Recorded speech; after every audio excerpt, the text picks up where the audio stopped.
నమశివాయ నమశివాయ నమశివాయ. రాత్రి పడుకున్నా సరే నిద్ర పట్టకపోతే నమశివాయ. లేచి మొహం కడుక్కుంటూ ఉంటే నమశివాయ. అన్నం తింటుంటే నమశివాయ. ఎవరన్నా కనపడితే పలకరింపు కూడా నమశివాయ. మీరు ఫోన్ ఎత్తి మాట్లాడవలసి వస్తే నమశివాయ.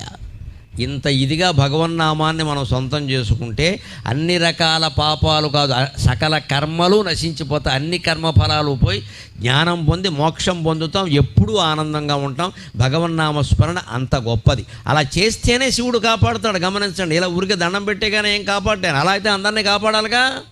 మనం చెయ్యాలి, ప్రార్థన చేయాలి ఖచ్చితంగా. అది ఆర్తితో జరగాలి, కన్నీళ్లు రావాలి ఖచ్చితంగా. ఆ కన్నీళ్లతోనే భగవంతుడి పాదాలు గడగాలి. అందుకే రోజు ఇళ్లల్లో కూడా కులభేదం లేకుండా, స్త్రీ పురుష భేదం లేకుండా అందరూ దేవతార్చన చెయ్యండి. బ్రాహ్మణులు చేసే దేవతార్చన వేరు.